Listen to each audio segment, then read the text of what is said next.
31st নাইটে Srijit office থেকে ফেরার পথে আমার জন্য নিয়ে এসেছিল গোলাপ ফুল আর ডার্ক চকলেট, যেহেতু আমি ডার্ক চকলেট খেতে ভালোবাসি কারণ ও আমাকে নিউ ইয়ার উইশ করবে বলে। তারপরে আমি রেডি হয়ে নিয়েছিলাম কারণ আমাদের বাইরে ডিনার করতে যাওয়ার প্ল্যানিং ছিল। দেন সৃজিত বলল যে চলো পার্ক স্ট্রিট যাই, আর যাওয়ার সময় বেজে গেল রাত 12টা।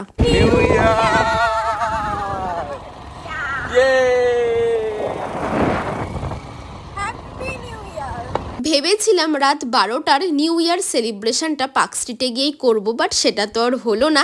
আর এই দেখো পার্ক স্ট্রিটে চলে এসেছি ফুল অফ লাইটনিং। তারপরে চলে গেছিলাম ডিনার করতে বিবিকিউতে। আর আমি কিন্তু আমার কমফোর্ট জোন থেকে বেরাইনি, দেখতেই পাচ্ছ নিয়েছি মিক্সড ফ্রাইড রাইস, তার সাথে চিলি ফিশ, যেটা দেখতে দেখতে তোমরা হয়তো বোর হয়ে গেছো, বাট আমি কিন্তু খেতে খেতে বোর হইনি। তাকাও, এখান থেকে হ্যাপি নিউ ইয়ার বললেও তো হয় না?